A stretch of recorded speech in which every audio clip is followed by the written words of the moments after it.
이 본문 말씀은 이제 솔로몬이 그 아버지 다윗 왕을 계승해서 왕에 올랐어요. 대관식은 마쳤는데 그때 솔로몬의 나이가 20살, 너무 어리죠. 20살. 그리고 왕이 오른 날부터 바로 위의 형 아도니아가 반역을 일으켰잖아요. 총사령관 요압, 또 뭐 대제사장 아비아달 이렇게 한 통이 돼가지고, 그러니까 쉽지가 않은 거예요. 다윗은 세상을 떴죠. 네, 뭐 겉보기에는 정말 본질을 하지만은 왕의 자리라고 하는 게, 그러나 내막에 딱 들어가서 보니까 이게 어디에서부터 손을 대야 할지.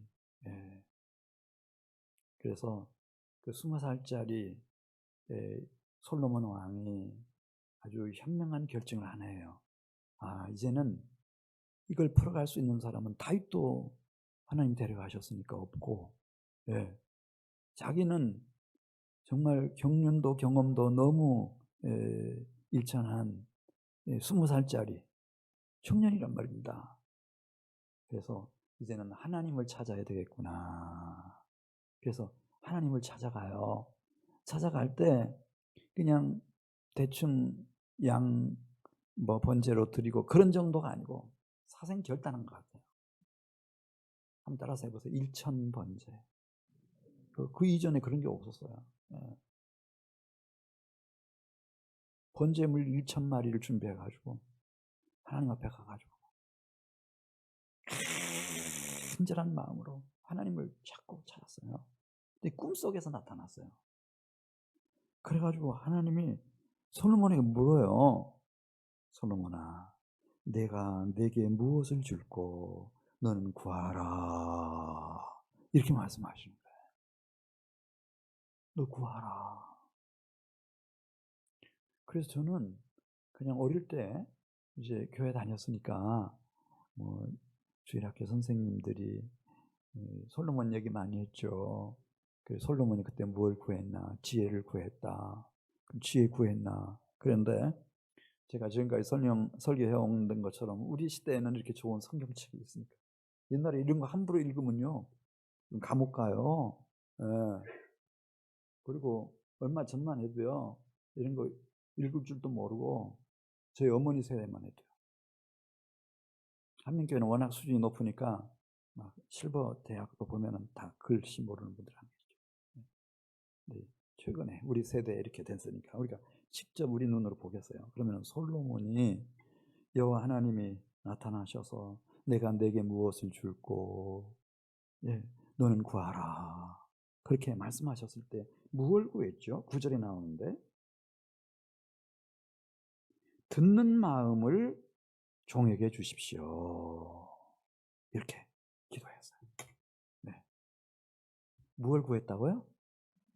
그게 좀 이상하지 않습니까? 듣는다. 귀로 듣는 건데. 듣는 마음을 주십시오.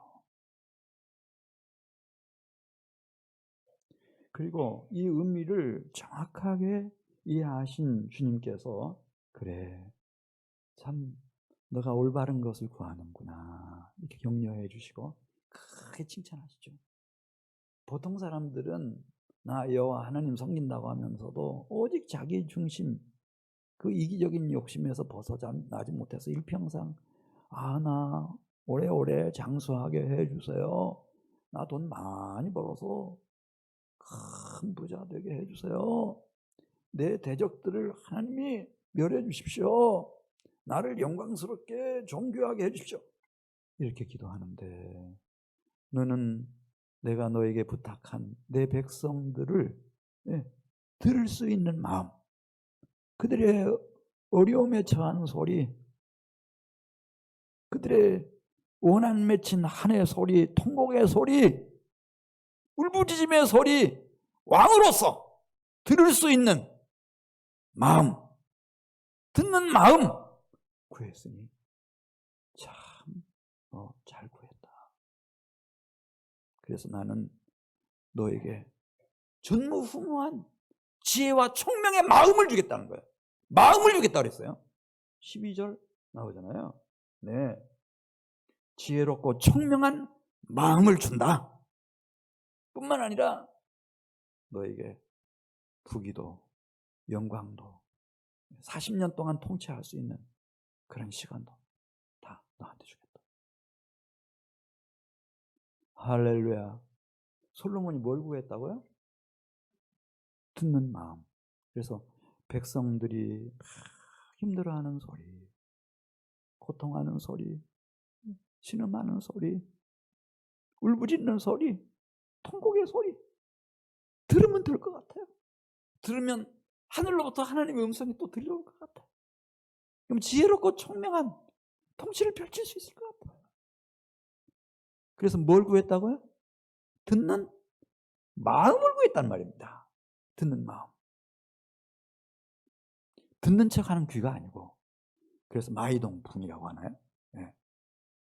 그런 거 말고 참 들을 수 있는 마음, 들을 수 있는 마음을 구해서요. 여러분, 이제 이 마음이라고 하는 것을 우리가 이제 세상 사람들이 말하는 의미로 마음을 이해할 수도 있고, 심리학자들이 얘기하는 마음도 이해할 수 있고, 근데 제가 지금 드리는 얘기는 이 성경에서 마음이라고 하는 것은 어떤 것인지 지금 말씀드리는 거예요. 이 마음이라고 하는 것은 하나님이 이 우주 만상을 다 지으셨잖아요. 그런데 사람을 지을 때는 영이신 하나님이 우리의 형상대로 사람을 만들자고 말씀하셨어요. 근데 하나님은 형상이 없어요. 왜? 영이시니까. 무엇가 있나 하나님은 마음이 있어요. 마음. 그래서 사람을 우리의 형상대로 만든다고 말씀하셨을 때 저는 생각해요. 마음을 가진 특별한 존재, 영적인 존재로 하나님이 우리 사람을 만드셨구나.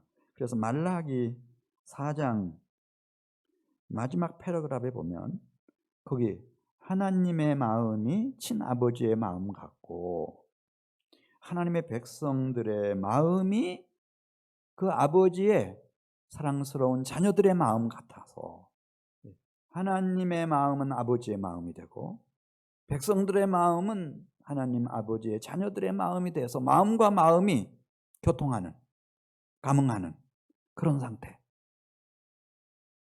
그걸 하나님이 얼마나 염원하고 계시는지. 원래 마음은 하나님의 아주 고유한 소유물이었어요. 근데 모든 창조물 중에 만물의 영장인 인간에게 마음을 주셨어요.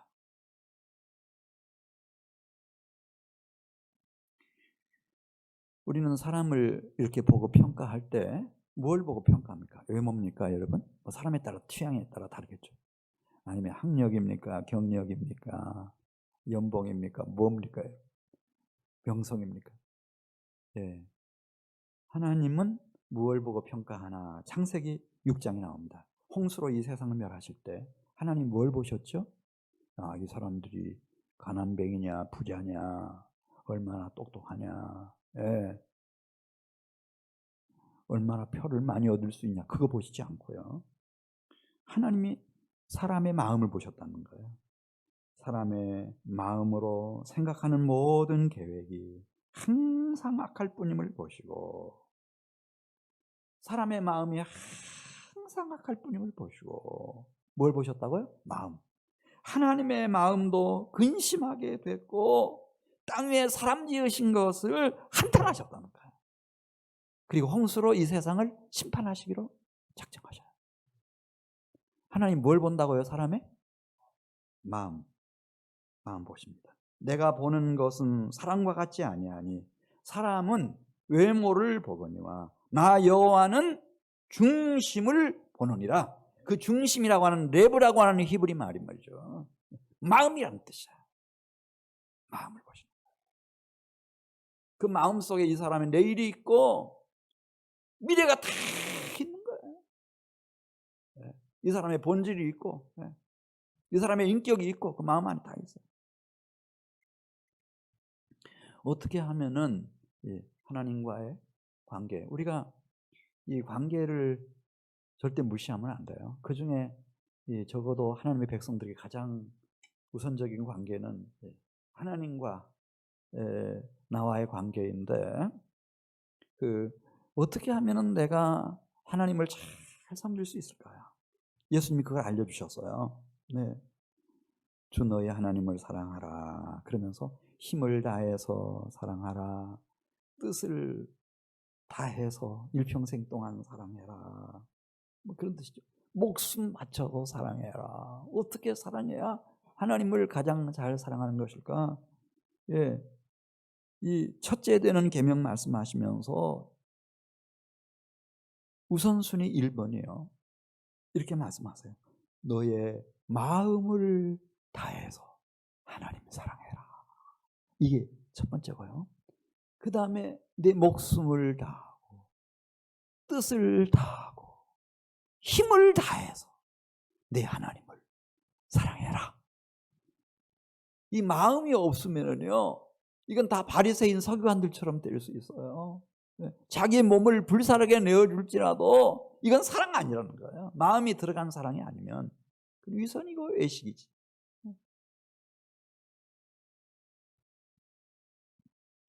하나님은 모든 창조물 중에 만물의 영장인 사람인 나에게 특별하게 주신 게 있는데, 그게 뭐라고요? 마음이에요. 그 마음을 가지고 예수 그리스도의 은혜와 하나님의 사랑과 성령의 교통하심 속에서 우리가 서로 감응하고 서로 연합하면서 살아갈 수 있는 그런 독특한 존재로 주께서 나를 만들어 주신 거예요. 그래서 내가 좀 돈이 좀 적어도, 건강이 나빠도, 지난날에 이런저런 시련이 있고 실수가 있고 실패가 있을지라도 내 안에 하나님이 마음을 주셨습니다. 감사하시기를 바랍니다. 모든 지킬 만한 것 중에 더욱 내 마음을 지키라. 생명의 근원이 이에서 남이니라. 마음이 얼마나 소중한지 이거 함부로 하면 안 돼요. 우리는 이 마음을 가지고 하나님과 교통합니다. 영원하신 하나님과 마음을 가지고 교통해요. 그러니까 뭐 저희 고향에 가면은 이 큰 돌산이 있어요. 돌 하나가 산 하나예요. 마이산, 여러분 가보셨죠? 그래도 그거는 별 의미 없어요. 그 바위 속에 마음이 들어 있을까요? 안 들어 있을까요? 마음 없으니까 그 별거 아니에요. 세상 사람들은 모르고 그 앞에 가서 막 이렇게 제사도 지내고 푸닥거리도 하고 다 그렇게 하지만은 그 마음이 없잖아요. 울릉도에 가시면은 그 첫 번째 항구에 딱 내리면은 그 바로 앞산 산마루에 2500년 된 향나무가 있대요. 잘 모르는 사람들이 그 굉장한 영험한 나무처럼 그렇게 생각하지만은 우리는 알아요. 그건 나무이기 때문에 뭐가 없어요? 그 속에? 마음 없어요. 마음 없어요. 근데 그 마음이 어디에 있어요? 내 안에 있는 거예요. 할렐루야. 그런데 이 모든 마음을 하나님께서 다 귀하게 여기시고 다 사랑하시는가? 그건 아니고, 내가 내 마음에 죄악을 품었더라면 주께서 듣지 아니하시리라. 하나님은 깨끗하신 거룩하신 하나님이시기 때문에 내가 막 욕심으로 죄악으로 내 마음을 막 쓰레기통처럼 시궁창처럼 만들어 놓고 막 역겨운 냄새가 풀풀 나게 만들어 놓으면 하나님이 그걸 기뻐하시지 않으세요. 그런데 안타깝게도 아담과 하와 이후로 우리의 마음은 어떻게 됐나? 누가 능히 이를 알리오마는, 이렇게 비싼 옷 입으면, 뭐 비싼 액세서리로 치장하면 뭐 예뻐지고 멋있어지는 것 같지만은 중심을 보시는, 마음을 보시는 하나님의 눈에는 그렇지 않다는 거예요. 그 속사람인 마음이 거짓되고 부패하면 주님께서 가증히 여기신다는 거예요. 그런데 만물보다 거짓되고 심히 부패한 것은 마음이라. 누가 능히 이를 알리오마는. 우리 몰라서 그렇지. 그걸 다 위장을 해서 그렇지. 예. 중심을 꿰뚫어 보시는, 마음을 다 읽어보시는 하나님 앞에서 우리는 거짓되고 부패한 마음을 가지고 있는데, 네.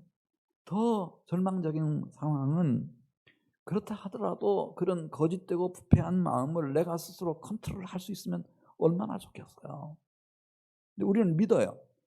성인이 되면, 대학교 졸업하면 무슨 내가 투표해서 선거에서 당선이 되면, 무슨 시장이 되면, 뭐 대통령이 되면, 그런데 그게 안 된다는 거예요.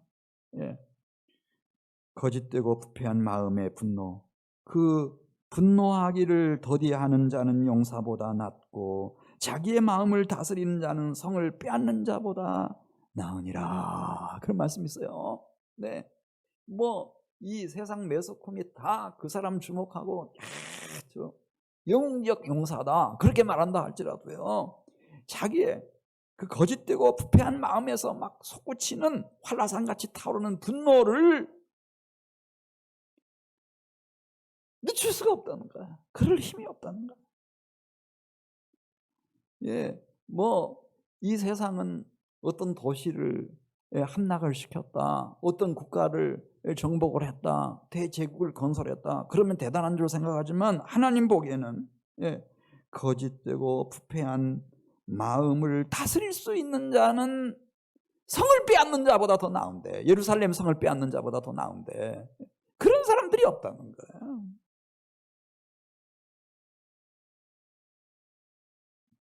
하나님의 목표는 뭔가?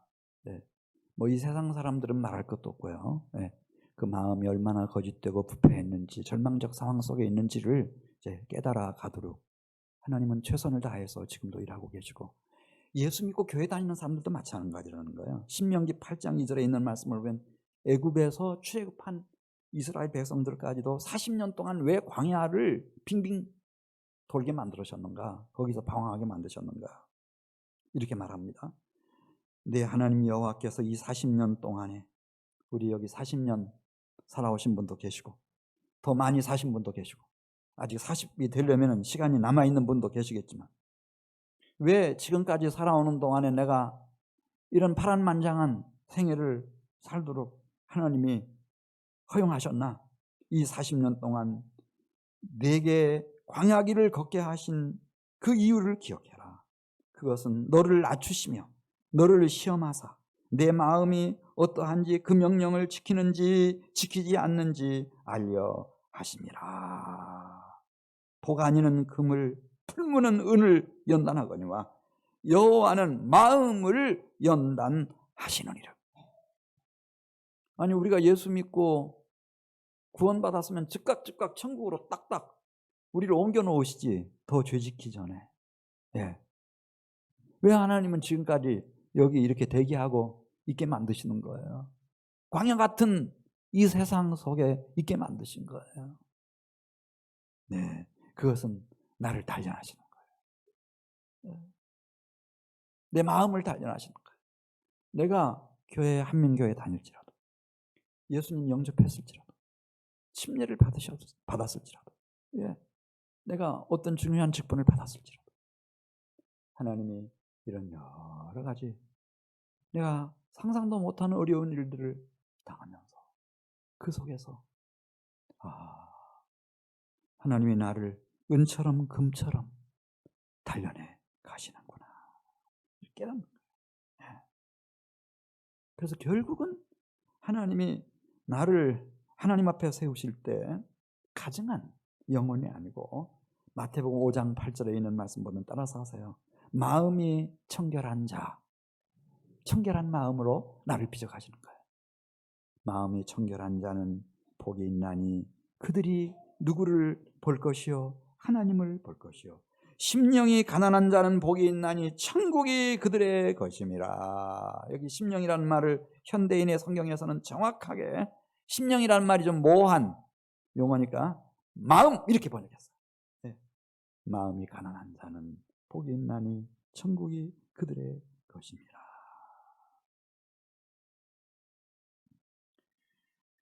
예. 예, 하나님은 예, 이 작업을 계속 하세요. 교회 다니는 사람들 중에서, 예수 믿는 사람들 중에서. 예, 정말 이렇게 청결한 마음, 가난한 심령, 가난한 마음 가진 사람들.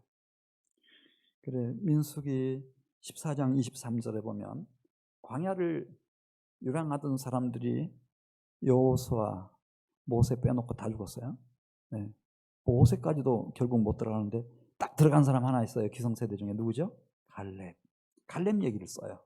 왜 갈렙은 하나님이 주시는 젖과 꿀이 흐르는 약속의 땅에 들어갈 수 있었을까? 마음 얘기를 해요. 내 종 갈렙은 그 마음이, 무엇이? 그 마음이 그 시대 기성세대 사람들과는 달라서 나를 전심으로 따랐다 이거예요. 할렐루야. 마음이에요. 이걸 알아차린 후대의 천재가 이세 아들 다윗이었어요. 그래서 우선 마음이 중요한 거, 하나님 앞에서의 하나님과의 관계 속에서 그걸 깨닫고 나서 하나님 앞에 기도하죠. 자, 우선 마음에 대한 설명을 잠시 하고 가겠어요. 여러분, 나름대로 마음이 뭐냐, 이제 또 불교 쪽에서도 마음 얘기를 많이 하고 하니까, 이 마음이라고 하는 것은 나의 전 존재의 그 중심이에요. 심장입니다. 항상 성경에 보면 너희 마음과 생각을 지키시라 그렇게 말씀했는데, 이 생각이, 중요한 생각은 마음으로부터 나와요. 물론 우리가 뇌세포가 있고 두뇌가 있어서 어떤 것을 이렇게 기억하고 인식하고 그런 작용은 뇌에서 해요. 그러나 어떤 중요한 생각을 일으키는 장소는 마음이에요. 마음과 생각. 항상 성경에 이게 동전의 양면처럼 따라서 나와요. 마음으로부터 생각이 이렇게 우러나는 거예요. 그러니까 우리 지적인, 우리가 지성이라고도 말하고, 지각, 깊은 지각, 마음으로부터 나오는 겁니다. 그리고 마음이 즐거운 자는 항상 잔치하느니라. 우리가 기뻐하고 즐거워하고 행복해하는 그 정서적인 작용도 마음에서부터 나와요. 참된 기쁨과 즐거움, 행복이라고 하는 것은 마음으로부터 나와요. 그 다음에 이 중요한 결정과 결단도 마음으로부터 나와요. 나오미가 룻이 자기와 함께 가기로 마음으로 굳게 결심함을 보고 그에게 말하기를 그치니라. 제가 문맥을 살려서 지금 번역한 거예요. 마음으로부터 나온 결심, 결단이기 때문에 일평생 그대로 가는 거죠.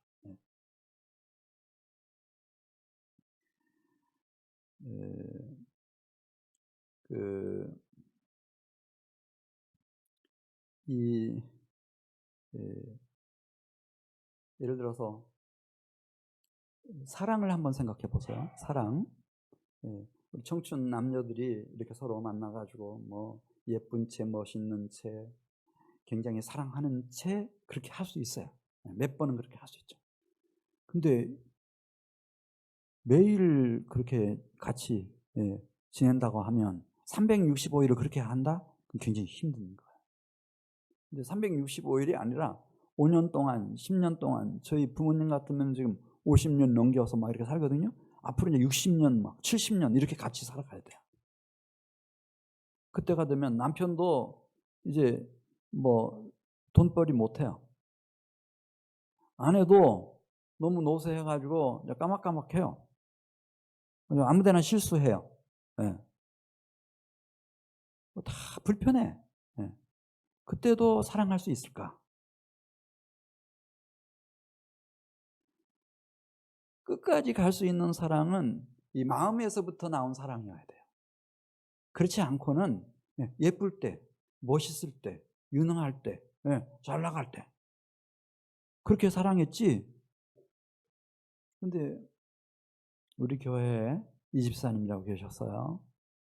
야, 이분 아내가 이제 이렇게 기억력이 나이가 많아서 점점 약해지고 이제 본인도 이제 그 아내 지극정성으로 잘 돌봐주고, 근데 암이 생겼어요. 말기 암 확정을 받았어요. 근데 그 말기 암 환자가 돼가지고 내가 온통 기도하거나, 그 다음에 다른 일을 하실 때 보면 아내 도와주는 거예요. 야, 이렇게 아름다운 사랑이 있을까? 근데 그 사랑은 어디로부터 나오는 거예요? 마음으로부터 나오는 거지, 뭐 예뻐서 멋있어서 그건 아니죠. 물론 그 남편이 먼저 천국 갔어요. 아내는 지금도 살아계셔. 네, 그 사랑. 지금 제가 뭔 얘기하는 거냐면, 우리 인간에게는 지, 정, 의, 그 인격적인 작용이 어디서 다 일어나는가? 마음에서 다 일어나는 거예요. 마음에서부터 생각이 일어나야 그게 참된 생각인 것이고, 속이는 거 말고 진정한 생각에 대해서 말씀드리는 거예요. 그 다음에 기쁨과 즐거움과 행복이라고 하는 것도 마음에서부터 나와야 되는 것이고, 어떤 의지적인 결정, 내가 뭐 나오미를 모시겠다, 내가 누구와 결혼해서 사랑하겠다, 그것도 마음에서부터 나와야 그게 평생 변함없이 가는 거지. 그러니까 이 마음이라고 하는 것은 첫 번째 하나님과의 관계에서도 절대적인 거예요. 하나님이 무엇을 보신다고요? 마음을 보시고, 그 다음에 타인들과의 모든 관계도요, 결국은 그 인간관계를 풀어가는 키가 사랑이거든요. 근데 그 사랑이라고 하는 것이 이렇게 속이는, 눈속임 하는 사랑 말고 마음에서 우러나는 사랑. 그 사랑. 그러니까 이 마음으로부터 나와야 되는 거예요. 마음이 사랑할 수 있으면은 다 원만하게, 시간 문제지, 다 풀려져 가요. 제가 보니까 그래요. 그리고 세 번째가 결국은 이제 마음과 자신과의 관계예요. 마음을 여러분들이 막 내가 지금 사업해야 된다고, 뭐 공부해야 된다고, 뭐 해야 된다고, 뭐 해야 된다고 너무 바빠가지고 그냥 이렇게 운전 옥답 방치하듯이 방치해 놓으면 큰일 나요. 이 마음이 나중에 변질이 돼가지고요, 괴물로 나를 괴롭히기 시작해요. 이 마음이라고 하는 놈은 나를, 내 의식이 생길 때부터 지금까지 전 과정을 다 기억하면서 그 하나하나를 꼬투리 잡아가지고 계속 참소하고, 나를 고발하고 정죄하고 저주하고, 얼마나 힘든지, 잠도 못 자게 만들고 밥맛도 없어서 밥도 못 먹게 만들고, 늘 우울하게 만들고, 정신병에 건들게 만들고, 나중에 극단적인 선택을 해서 인생을 끝장내도록 그렇게 몰고 간다니까요, 이놈이.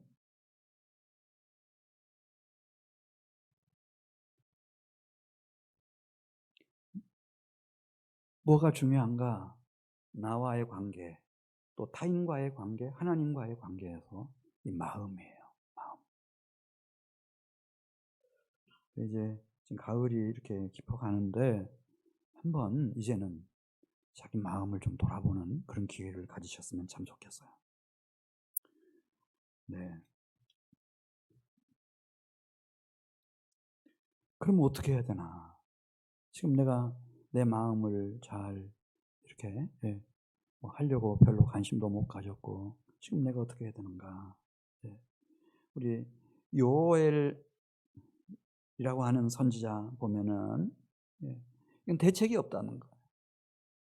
아무리 환경을 바꿔도 소용없는 일이고, 교육 수준을 높여도, GDP를 높여도 뭐 어떤 방법이 없어요. 방법이 없어요. 오직 한 번만 내 마음을, 그 다윗이 그렇게 하죠. 하나님이여, 내 속에 정한 마음을 창조해 주시고 그 깨끗해진 마음에 정직한 영을 부어주십시오. 하나님밖에 없습니다. 하나님만이 나에게 정한 마음을 창조해 줄 수 있습니다. 그 기도 제목 놓고 밤마다 눈물로 막 요를 적시고 응답 올 때까지 기도하잖아요. 사생 결단하고. 그거예요. 하나님 앞에 가는 방법밖에 없어요. 나이가 들면 어떻게 되겠죠? 천만의 말씀이에요. 이 마음이라고 하는 놈은 나이도 안 먹어요. 계속 그대로예요. 계속 생생하게 다 기억해. 그래서 요엘 2장 12절 보면 여호와의 말씀에 너희는 이제라도 금식하고 울며 애통하고 마음을 다하여 내게로 돌아오라. 옷을 찢지 말고 마음을 찢고 너희 하나님 여호와께로 돌아올지어다. 여러분 속지 마세요. 지금 뭐 전염병 때문에 교회 나가기 꺼림칙하다, 주변 사람들의 눈총 때문에 웃기는 소리 하지 마세요. 이렇게 하다 큰일 나요. 네. 이 마음 관리 안 되면요, 저는 알고 있어요. 아무리 침례 받았더라도, 뭐 성령 침례를 처음에 받았더라도 마찬가지예요. 이 관리가 안 되면은요, 이게 그냥 쑥대밭처럼 돼버리는 거예요. 마음밭이. 아주 이놈이 막, 예, 괴물처럼 나를 괴롭히기 시작하면 감당이 안 돼요. 감당이 안 돼요. 그래서 성경은 말씀하시는 거예요. 그래도 그렇지 목사님, 지금은 제가 정리할 게 있어요. 담배도 끊어야죠, 술도 끊어야죠, 못된 짓도 이제 그만해야죠. 그래 지금은 아니고요. 그 다음에 이제 천천히 나갈게요. 이렇게 하는 분들이 계시는데 성경 그렇게 말씀하시잖아요. 여호와께서 말씀하시되 오라. 지금 오라는 거예요. 우리가 서로 변론하자. 지금 너가 죄가 주홍 같을지라도, 진홍 같을지라도 우리 일단 만나자. 만나서 같이 변론하고 얘기하다 보면은 너희 죄가 주홍 같을지라도 눈과 같이 희어질 수 있고 진홍같이 붉을지라도 양털같이 되게 하는 방법이 있다 이거예요. 오라. 지금 오라는 거예요. 늦어지면 안 돼요, 여러분. 이거 위해서 기도해 주세요. 우리 교회가 이렇게 자꾸만 뭐 미적미적 하다가 나중에 그냥 관리가 안 되면요, 마음이 쑥대밭 돼버려요. 그냥 오세요. 오면은 히브리서 9장 13절에 그랬잖아요. 과거에 염소의 피, 양의 피, 암송아지의 죄 이런 것 가지고도 죄사함의 은혜 베풀고 했는데 영원하신 성령으로 말미암아 흠없는 자기를 하나님께 드린 그리스도의 피가 어찌 너희 양심을, 여기 양심이라고 하는 말이 무슨 뜻인가 뒤에 있는 말씀 보면요, 마음이라는 뜻이에요. 마음을 새롭게 하지 못하겠는가? 깨끗하게 하고 정결하게 하고 새 마음으로 다 바꿀 수 있으니까 일단 오라는 거야. 일단 와. 모든 의사이신 주님께로 오라는 거야. 그럼 주님이 깨끗하게 하시고 새 마음 주시겠다. 새 마음 주시겠다. 히브리서 10장 16절 말씀. 내가 너희 마음에 내 법을 딱 새기고 너희 생각 속에 내 진리를 기록해서 너희를 새로운 마음으로, 새로운 선한 양심, 착한 양심으로 살아가도록, 그리고 다시는 사탄 마귀가 너희들을 참소하지 못하도록, 내가 죄를 기억하지도 않도록 그렇게 해줄 테니까 오라. 나한테로 오라. 주님 부르고 계시는 거예요. 그래서 우리 오늘 모였어요. 할렐루야. 주님 앞에 모여요. 그래서 주님 앞에 오면 주님이 우리의 허물과 죄를 흰눈처럼 양털처럼 다 깨끗이 하시고, 에스겔 36장 26절 말씀 보면 내 안에 새 영을 부어주셔요. 다윗이 말한 것처럼 정직한 영을 부어주시는 거예요. 그 성령께서 내 안에 있는 굳은 마음 수술해 내시고, 장기 이식 수술하는 것처럼 마음을 수술해 내시고, 우리는 마음이 어디 있는지도 몰라요. 어떤 사람들은 마음 의식이다, 머리통에 들어있다, 아니야 이 가슴 속에 있는 거다 그렇게 말하지만 마음은 신비한 기관이잖아요. 그걸 수술해 주신다는 거예요. 또 새 영을 너희 속에 두고 새 마음을 너희에게 주되 너희 육신에서 굳은 마음을 제거하고 부드러운 마음을 줄 것이며 내 영을 너희 속에 두어서 새 마음 가지도록 내가 해줄 테니까 오라. 네. 우리의 자녀가 됐든 우리의 부모가 됐든 우리 형제가 됐든 우리 친구 됐든 다른 길은 없습니다. 여러분 다 보시지 않습니까? 다른 길은 없습니다. 오직 하나님께 나아가는 것입니다. 그럼 주님 안에 그 길이 있습니다. 왜 다윗은 하나님이여 내 속에 정한 마음을 창조해 주시고 정직한 영을 새롭게 해 주십시오. 아니 한 나라의 왕이면 됐지. 그 다윗은 본인도 알았을 거예요. 가장 존경받는 최고의 지도자 됐으면 됐지. 왜 하나님 앞에 그렇게 생명을 걸고 기도했을까? 다윗은 그걸 알았어요. 내 마음을 완전히 새 마음으로, 선한 마음, 착한 마음으로 다 바꿔주실 분은 오직 한 분 하나님밖에 안 계시다. 여러분 창세기 2장에 보면은 흙으로 사람을 지으시잖아요. 그다음에 하나님이 코에다가 뭘 불어넣죠? 생기를 훅 불어넣어가지고 탄생한 사람이 있는데 이게 따라서 하세요. 생명이라는 거예요. 생명이라는 뜻은 영의 생명이라는 뜻이에요. 그냥 이게 육의 생명, 생물학적인 이런 생명 말고 영의 생명. 그냥 하와를 만나면은 하와가 어떻게 해서 여기 있게 됐는지 그 과정을 그냥 아는 거예요. 안 맞는데 알아요. 진리의 영이 충만하니까. 내 뼈 중에 뼈요, 살 중에 살이다.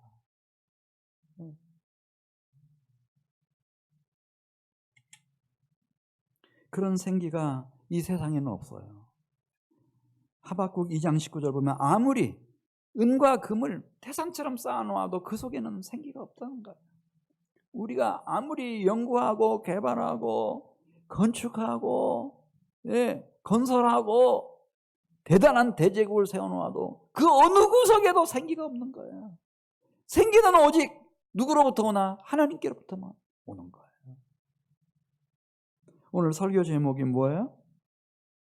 성령님의 소원. 하나, 생기.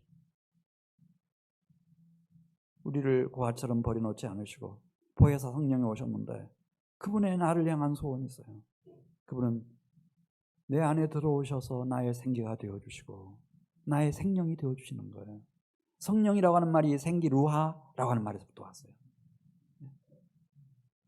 나를 생명으로 일으키시는 거예요.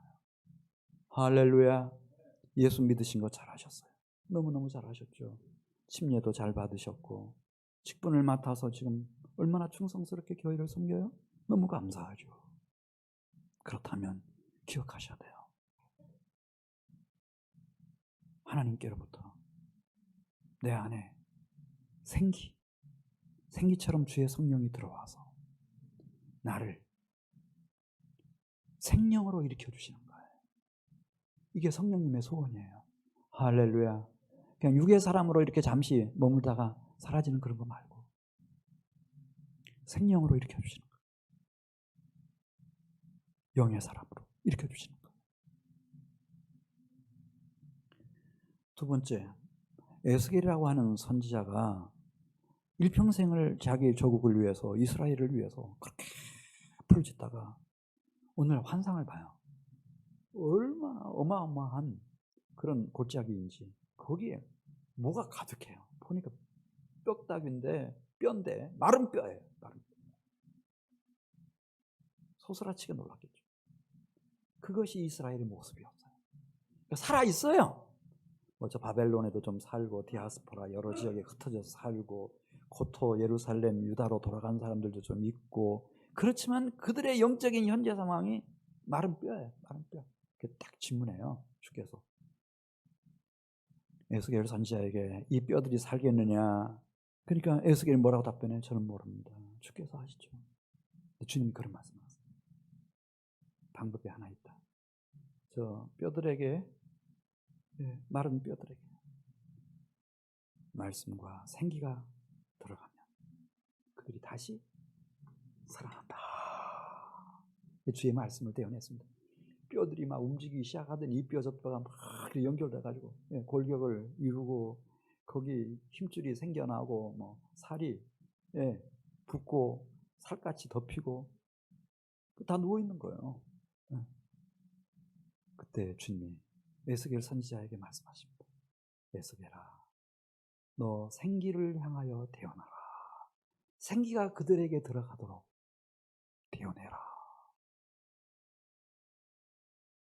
생기들에게 대언했어요. 생기가 들어가는데 들어가는 순간에 그들이 다 일어나죠.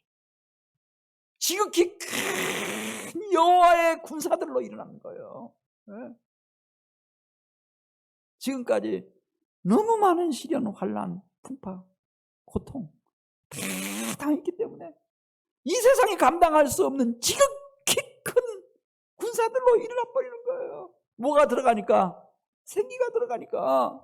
그래서 하나님이 불러주신 거예요. 하나님 눈에는요, 우리와는 보는 관점이 달라요. 다 생기 들어가야 돼요, 여러분. 생기가 들어가면 나도 일어설 수 있는 거예요. 일어서는 날에는 나는 여호와의 지극히 큰 군사가 되는 거예요. 이 세상이 감당할 수 없는 지극히 큰 군사가 돼버리는 거예요. 그 군사로 일어나는 거예요.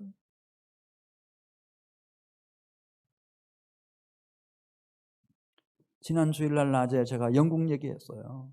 17세기 초까지 그렇게 후진국이었던 영국이 복음과 함께 생기가 돌기 시작하니까 20세기 초반까지 1차 세계대전 끝날 때까지 해가 지지 않는 대영 제국을 일으켜버렸어요. 다 그렇게 되는 거예요. 누가 영국을 무시해요, 여러분? 우리하고 국민 숫자, 영토 비슷해요. 우리도 다 할 수 있어요. 할 수 있어요. 단 뭐가 들어가야 돼요?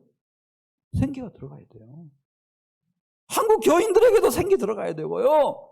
그 솔선수범을 이 한민교회가 보여야 돼요. 내 안에 생기가 들어오는 거예요.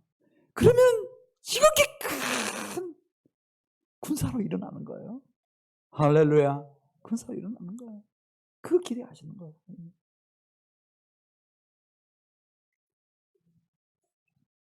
하나 말씀드리고 마치겠어요.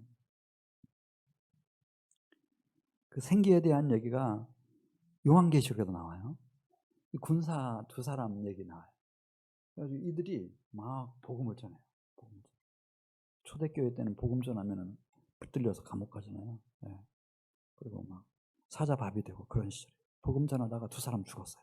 그 얘기가 요한계시록 11장 11절 마지막 책 1111 거기 나와요. 죽었어요. 그리고 시간이 흘러요. 한때, 두때, 반때 3일판이 흘러갔어요. 하나님께로부터 그들 속에 뭐가 들어가죠? 생기가 들어가는 거예요. 이 사람들이 다시 살아났어요. 할렐루야. 주님의 초청을 받고 승천해요. 그 장면이 나와요. 왜 생기일까? 왜 내 실력 가지고 안 될까? 내 재력 가지고 안 될까? 내 완력 가지고 안 될까? 내 수완으로 안 될까?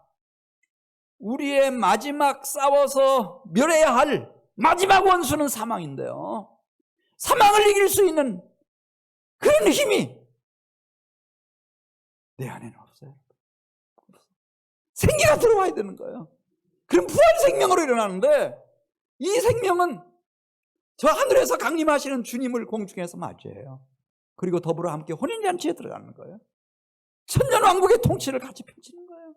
백보자 심판과 함께 새하늘 새 땅 거룩한 성 새 예루살렘 성에서 영생복락을 누리며 살아가는 거예요. 여러분, 트럼프 한때 뭐 대단한 것처럼 보였지만 아무것도 아니잖아요. 바람 같은 것이에요. 이 세상의 권력이라고 하는 것은. 어떻게 영원히 살아요? 생기가 들어가야죠. 생기.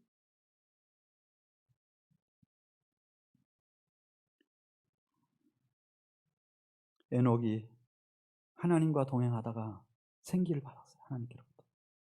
근데 하나님이 신약 시대도 아니에요. 구약 시대.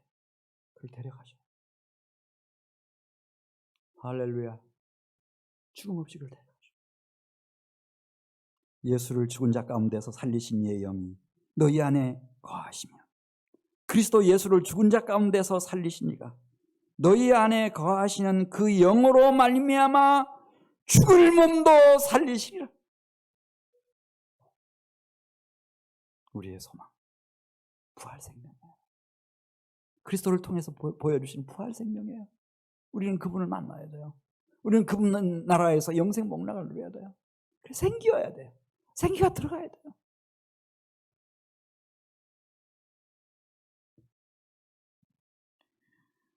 자, 하나만 말씀 좀 하실게요. 우리가 음식을 먹지 않으면 살 수 있어요, 없어요? 없죠. 물을 마시지 않고 살 수 있나요, 없나요? 우리 인체의 거의 70%가 물인데 안 되죠. 근데 음식 안 먹어도 보니까 일주일도 살고 보름도 살고, 저는 못 해봤지만 우리 그 목사님들 보면 막 40일 그러다 돌아가시는 분도 계시지만 그렇게 금식해요. 네. 괜찮아요. 네, 금식해도. 근데 물 안 마셔도요, 보면 막 하루도 살아요. 일주일도 물 안 마시고 살 수 있어요. 이렇게 살 수 있어요. 근데 여러분, 생기라고 하는 것은 공기, 산소를 말하거든요. 만일 우리 뇌세포나 우리 인체를 구성하는 세포에 저 폐를 통해서 산소가 공급되지 않으면 어떻게 될까요? 심장마비가 와가지고 콧구멍으로 공기가 안 들어가, 산소가 안 들어가. 그럼 어떻게 돼요?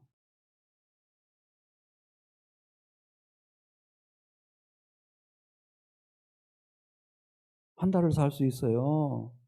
열흘을 살 수 있어요.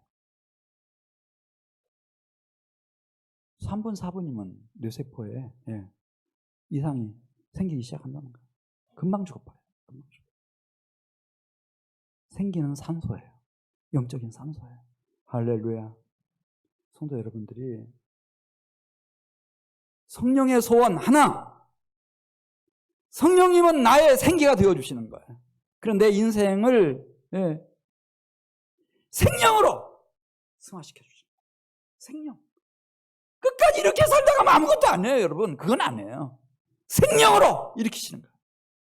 그리고 지극히 큰 여호와의 군사로 나를 새롭게 해주시는 거예요. 세상에 당할 수 없는 사람들로. 그리고 마지막에는 사망 권세를 이기고 우리가 부활해서 영원한 신랑이신 주님을 만나 거룩한 성 새 예루살렘 성에서 세세무궁토록 살아가 그 영광스러운 생명을 누리게 해주시는 거예요. 그건 생기신 성령만 하실 수 있어요.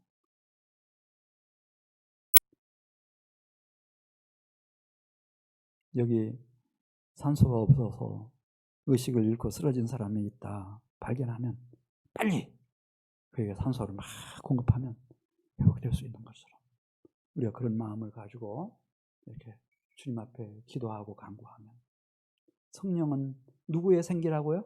나의 생기가 되어주셔서 나를 생명으로 여호와의 지극히 큰 군사로 부활 생명의 주인공으로 주님이 우리를 세우셔서 영원한 영광으로 가도록 하나님이 도와주실 것을 믿습니다.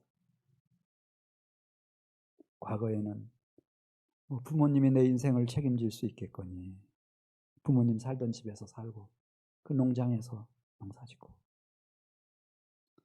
또 제가 대학 다닐 때만 해도 교수님이 나 사랑해 주시니까 알아서 진로를 해결해 주시겠지. 또 권력 있는 집안의 아무개가 나의 뒤를 봐주겠지. 다 그렇게 했는데 지금 보니까 성경이 맞았어요. 모든 사람은 하나님 앞에서 다 죄인입니다. 다 거짓되고 부패한 가증한 심령을 갖고 있습니다. 나를 도와주실 분은 하늘에 계신 하나님 한 분이십니다. 그 도움 받으라고 그리스도 예수도 보내셨고 그리스도 예수 믿는 자들에게 성령을 다 부으셔서 생기로 우리를 도우십니다. 생기로 우리를 일으키십니다. 생기로 영광스러운 승리로 이끌어 가실 것입니다.